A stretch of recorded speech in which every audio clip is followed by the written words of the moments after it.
पुढे एक महत्त्वाची बातमी समोर येते। एकनाथ शिंदेंचा उद्धव ठाकरेंवरती निशाणा बघायला मिळतोय। उद्धव ठाकरेंचं जहाज डुबायला लागलंय, त्या जहाजाची त्यांनी चिंता करावी असं शिंदे म्हणताय। तर उद्धव ठाकरेंच्या ओव्हरलोड जहाजाच्या मुद्द्यावरून शिंदेंनी टोला लगावलाय।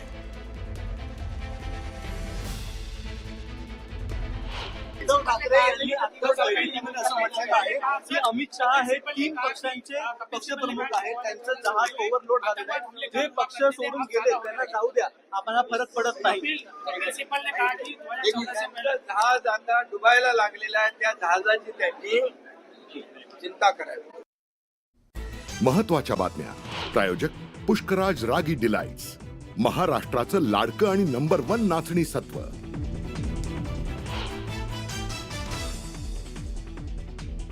भारताला हवेत हाफिज सईद, मसूद अझहर आणि दाऊद इब्राहिम मोस्ट वॉन्टेड दहशतवाद्यांची यादी भारत देणार पाकिस्तानला।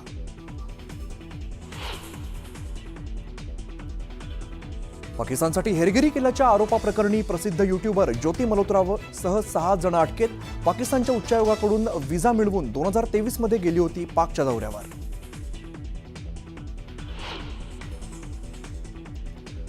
ज्योती मल्होत्राचा पाकिस्तानी दूतावासाला युट्यूबर व्हिडिओ। ज्योती 3 वेळा पाकिस्तानला गेल्याची हरियाणा पोलिसांची माहिती।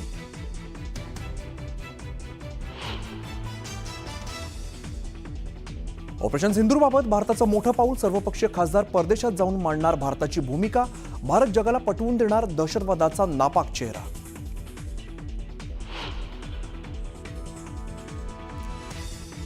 केंद्र सरकारकडून सर्वपक्षीय शिष्टमंडळात शशी थरूर यांच्या निवडीमुळे काँग्रेसमध्ये कुरघोडीचं राजकारण। काँग्रेसकडून जारी केलेल्या यादीत थरूर यांचं नाव नाही।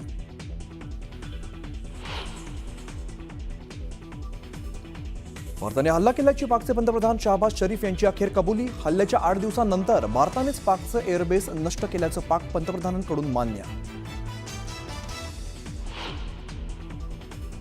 डोनाल्ड ट्रम्प यांच्या हस्तक्षेपामुळे हानी टळली, यांच्यामुळेच दक्षिण आशियातील युद्ध टळलं। पाकचे पंतप्रधान शहबाज शरीफ यांच्या कबुलीमुळे नव्या वादाला तो।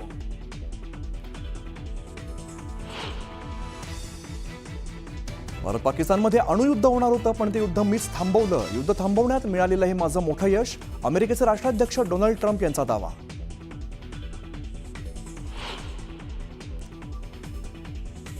छगन भुजबळांकडे खंडणीची मागणी, आयकर विभागाचा अधिकारी असल्याचं सांगत मागितली खंडणी। फार्म हाऊसवरती धाड पाडणार असल्याचा धाक दाखवणाऱ्याला अटक।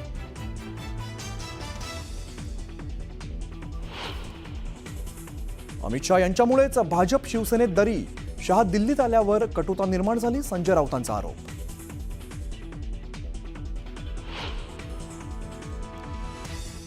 नागपूरची महिला कारगिलमध्ये बेपत्ता, बॉर्डर ओलांडल्याने पाकिस्तानी सैन्याने ताब्यात घेतल्याचा संशय।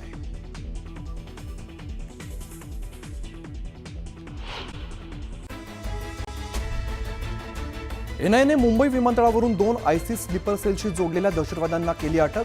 दोन्ही आरोपी पुण्यातील आयसिसच्या प्रकरणातील आरोपी अब्दुल फैज आणि तला खानला अटक।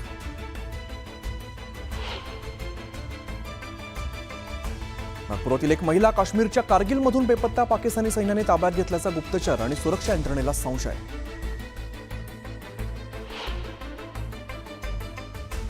पालघरमध्ये शिवसेनेचा भाजपाला दणका, माजी आमदार अमित घोडा यांचा शेकडो कार्यकर्त्यांचा शिंदेच्या शिवसेनेत प्रवेश।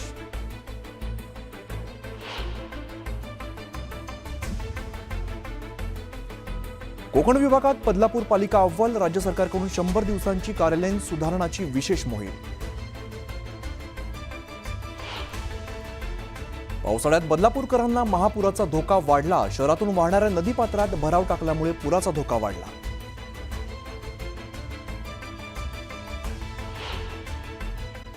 आणि आता एक विशेष बातमी बघूया। भारताने ऑपरेशन सिंदूर अंतर्गत पाकिस्तानला चोख प्रत्युत्तर दिलेलं आहे, मात्र पाकिस्तानचा नापाक कुरापती अजून सुद्धा सुरू आहे। पाकिस्तानच्या याच खोटारडेपणाची पोलखोल करण्यासाठी भारत सरकारने एक विशेष योजना आखलेली आहे। सर्वपक्षीय खासदारांचा समावेश असलेलं 7 शिष्टमंडळ हे जगभरातील विविध देशांना भेटी देणार आहे आणि भारताची बाजू मांडणार आहे। महाराष्ट्रातील श्रीकांत शिंदे आणि सुप्रिया सुळे या देखील या 2 शिष्टमंडळांचं नेतृत्व करणार आहेत। बघूया।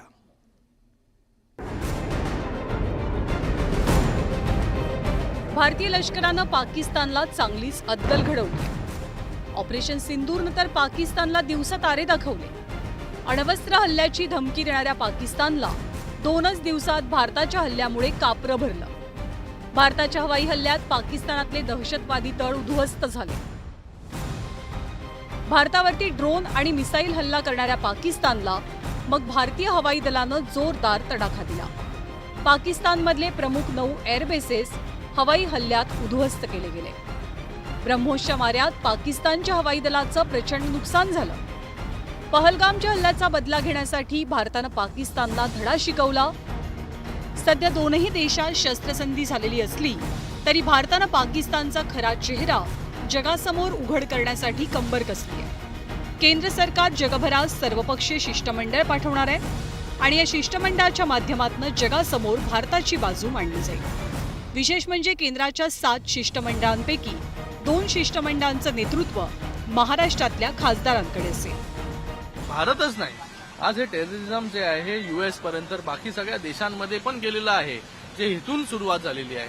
तर हे सगळं सांगण्याचं एक संधी जी आहे, एक जबाबदारी जी आहे, ही भारताने जी आहे, आमचे प्रधानमंत्री नरेंद्र मोदीजींनी जी आहे ती माझ्यावरती सोपवलेली आहे. माझ्यासारख्या अनेक 7 अजून डेलिगेशन जाणार, 7 अजून लीडर्स वेगवेगळ्या पार्टीच्या पक्षाचे लोक जाणार आहेत. एक मोठी जबाबदारी आहे. ती जबाबदारी पूर्ण निष्ठेने जे आहे ते पार पाडण्याचा प्रयत्न माझा असेल.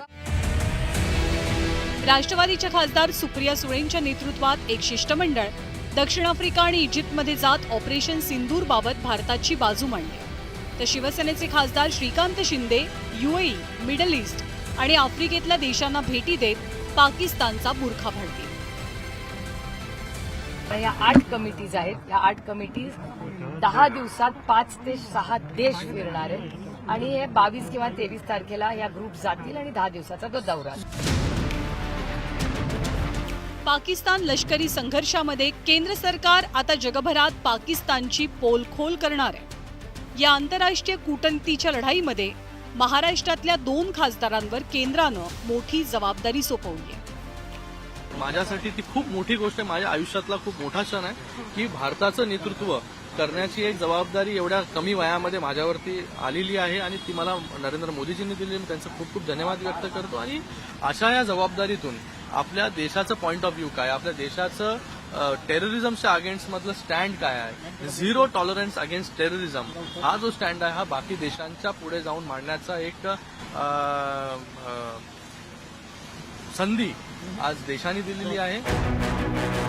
पाकिस्तान विरोधातल्या लढाईमध्ये शिष्टमंडळाच्या माध्यमातून जागतिक पातळीवर पाठिंबा मिळवण्याचा प्रयत्न भारताकडनं केलाच आहे.